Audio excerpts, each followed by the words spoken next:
Hello everyone, welcome back to AQB Study Hub. This is your friend Aman and in this video we are going to discuss about the concept of eigenvector. So basically हमने पिछले videos में eigen values को पूरी तरह से पढ़ा था, जिनमें हमने आइगन वैल्यूज की डिफिनेशन, उन डिफिनेशन पे बेस्ड क्वेश्चंस और साथ ही साथ आइगन वेक्टर की आइगन वैल्यूज की जितनी प्रॉपर्टीज थी उन्हें डिस्कस किया था. सो उन वीडियोस का लिंक मैंने डिस्क्रिप्शन में दे दिया है. बिकॉज अगर आपको आइगन वेक्टर को अच्छे से समझना है और उनके क्वेश्चन करने हैं तो आपको आइगन वैल्यूज को पढ़ना ही पड़ेगा. तो अगर आपको आइगन वैल्यूज को सीखना है तो सबसे पहले आपको आइगन वैल्यूज आना ही चाहिए. तो मैं आपसे ये निवेदन करता हूँ कि कृपया आप उन वीडियोस को देखें. Because whatever we will discuss from now onwards that will be related to eigenvalues, because you know we find the eigenvectors corresponding to each eigenvalues. मतलब इन क्वेश्चंस में हमें पहले eigenvalues निकालते हैं, तब उससे corresponding हम eigenvectors निकालते हैं, जो हम अभी देखेंगे. अगर आपने पहले कहीं eigenvalues या eigenvectors पढ़ा होगा तो आपको पता होगा. अगर नहीं पता है तो मैं आपको उसको बता देता हूँ ताकि आप उन वीडियोस को पढ़ लें, ताकि आपको आइगन वेक्टर्स पढ़ने में कोई प्रॉब्लम ना हो. तो आज हम पहले आइगन वेक्टर्स के बेसिक कॉन्सेप्ट, जैसे कि आइगन वेक्टर्स होता क्या है, आइगन वेक्टर्स की ग्राफिकल रिप्रेजेंटेशन कैसे करते हैं, उन चीज़ों को देखेंगे. Then after in upcoming videos we will see the definition. Then we will discuss all the questions related to eigenvectors. Then after we will see the properties of eigenvector, just like that we have discussed in case of eigenvalues. As in same way we will move to discuss the eigenvector. So let's start. तो इसके लिए suppose we have taken a body Ri image like of this field. मान लीजिए कोई body है और मान लीजिए इस बॉडी को हमने स्ट्रेच कर दिया. क्या कर दिया? इस बॉडी को स्ट्रेच कर दिया. इस बॉडी को क्या कर दिया? हमने स्ट्रेच कर दिया. मान लीजिए किसी का मुंह है, माउथ है या किसी का फेस है, उसको हमने पकड़ के स्ट्रेच कर दिया. तो स्ट्रेच करने पे क्या हो जाएगा? ये कुछ ऐसा हो जाएगा. अब मान लीजिए यहाँ पे एक वेक्टर x और एक दूसरा वेक्टर मान लीजिए यहाँ पे हमने ले लिया 45 डिग्री पे y. तो अगर आप इसको स्ट्रेच करें तो आप यहां पर दो ऑब्जर्वेशन देख पाएंगे. पहला ये कि आइगन जो वेक्टर x है, जो वेक्टर x है वो क्या कर रहा है? उसके लेंथ में डिक्रीमेंट हो रहा है, बट उसने अपना क्या किया है? अपना ओरिएंटेशन चेंज नहीं कर रहा है. मतलब कि जो वेक्टर x है वो अपने लेंथ में तो चेंज कर रहा है, बट अपने ओरिएंटेशन मतलब कि अपने डायरेक्शन को चेंज नहीं कर रहा है. वहीं अगर हम वेक्टर y को देखें तो वेक्टर y में कुछ उसके ओरिएंटेशन में भी चेंज आएंगे और साथ ही साथ उसका लेंथ भी बढ़ जाएगा. मतलब कि हमें यहाँ पे एक पॉइंट नोट करना होगा कि for vector x direction change नहीं हो रहा है, बट मैग्नीट्यूड चेंज हो रहा है. But for vector y direction तो चेंज हो रहा है, साथ ही साथ मैग्नीट्यूड भी चेंज हो रहा है. मतलब मैग्नीट्यूड भी चेंज हो रहा है. सो नाउ अब इन दोनों वेक्टर में से vector x is the eigen vector, because for eigen vector we can write x is eigen vector. Now you people will think why I am writing that x is eigenvector whereas y is not eigenvector. Because x is eigenvector because it remains in its span. मतलब कि ये अपने span मतलब अपने दायरे में ही रह रहा है. देख सकते हैं आप, ये अपने दायरे में ही है in spite of changing its magnitude, but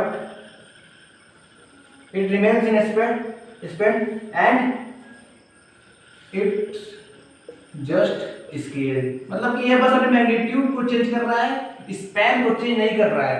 मतलब कि eigen vector is a special kind of vector which always remain in its span in spite either it change its magnitude or not. मतलब कि आइगन वेक्टर एक ऐसा vector है जो अपने दायरे को, अपने डायरेक्शन को कभी चेंज नहीं करेगा, चाहे आप उसको कितना भी खींचे, आप उसको इतना खींच दें, इतना खींच दें, चाहे खींचे चाहे ना खींचे, पर आइगन वेक्टर हमेशा अपने स्पैन को नहीं छोड़ेगा। मतलब कि मान लीजिए आपको पढ़ना है, किसी बंदे को पढ़ना है, तो वो पढ़ाई नहीं छोड़ सकता किसी भी कंडीशन में, चाहे उसकी कंडीशन कितनी बुरी हो जाए। तो आइगन वेक्टर ही वही धीट वेक्टर है, वो अपने डायरेक्शन को नहीं छोड़ेगा, चाहे उसको आप कितना भी तोड़े, कितना भी मारे, कितना भी पीटे। So I think you have got what exactly is eigen vector. Now we will see the graphical representation of eigen vector.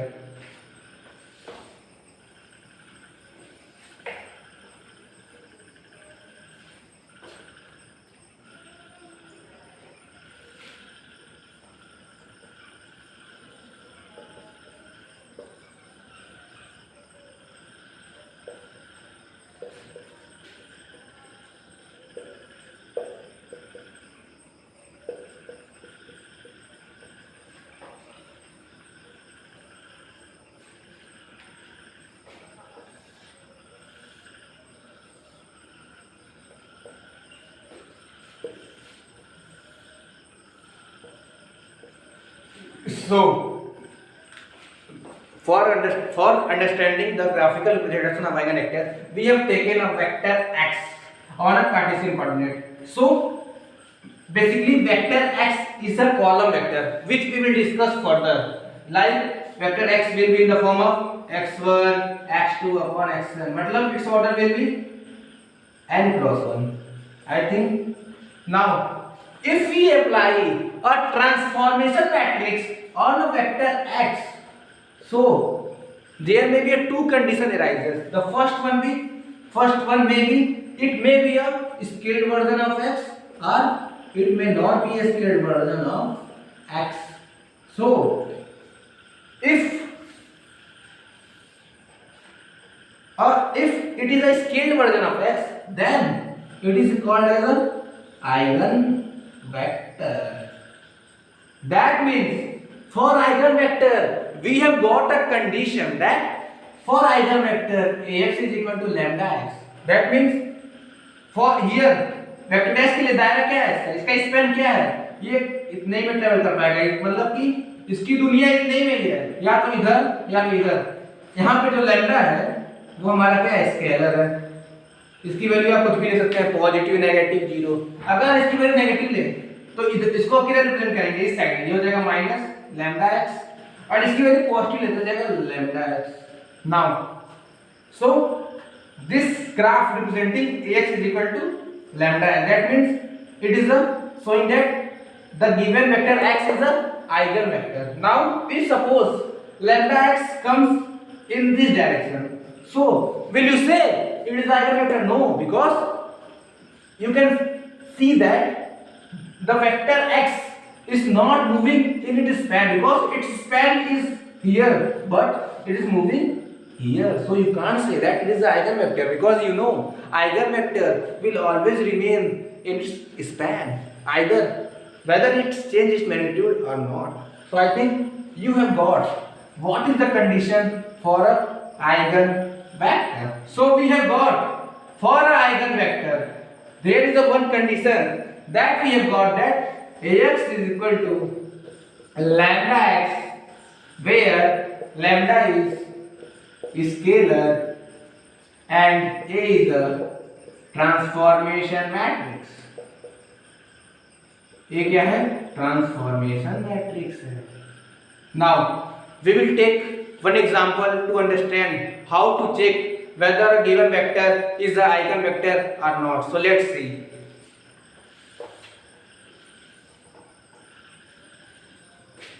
We have taken an example to understand how to check whether the given vector is eigenvector or not, for which we have taken a transformation matrix having element 1 2 2 4, and we have to check a vector x having element 1 1 is eigenvector or not. So what will we do?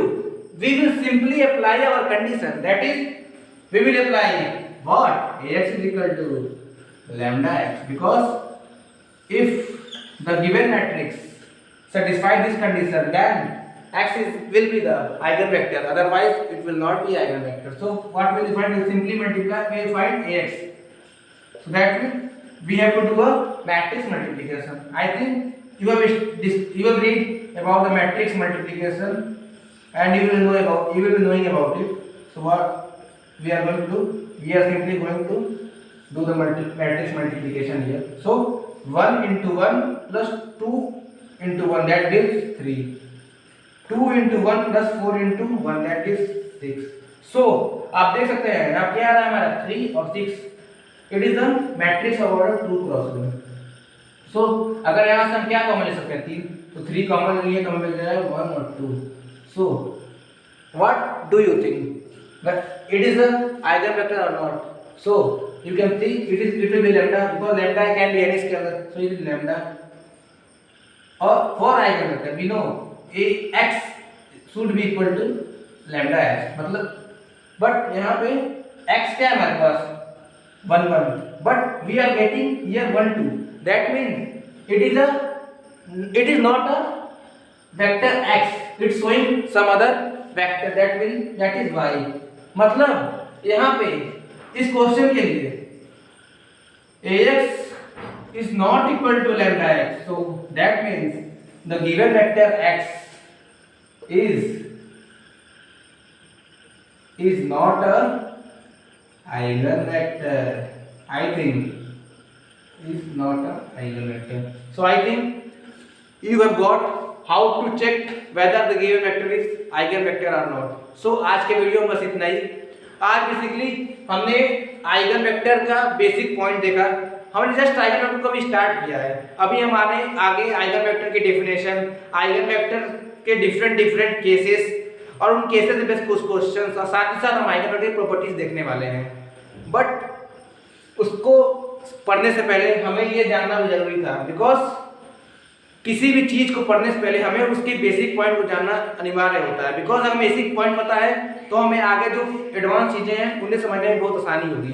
So I think आपको आज का video पसंद आया होगा. अगर आपको आज का वीडियो पसंद आया है तो हमारे चैनल को लाइक करें, शेयर करें, सब्सक्राइब करें. Thank you for watching this video. And one more thing, if you have not seen the videos of eigenvalues, then please go in the description box where I have already given the link to watch all the videos related to eigenvalue, because whatever we will discuss now in upcoming lecture, that will be related to eigenvalues. Because अब हम जो भी पढ़ने वाले हैं उसने पहले में eigenvalue निकालना होगा, तब हम eigenvector निकालेंगे. तो जब मैं अगला वीडियो बनाऊंगा तो मैं वहां पे आपको eigenvalues निकालना नहीं बता पाऊंगा, बिकॉज मैंने उसे ऑलरेडी कवर कर लिया है. तो अगर आप अगला वीडियो देखें, हमारे वीडियो देखने आए, तो कृपया उस वीडियो को देख के आए आइगनवैल्यूज की, ताकि आपको अगला वीडियो समझने में कोई प्रॉब्लम ना हो. तो this is all from my side. Thank you for watching this video.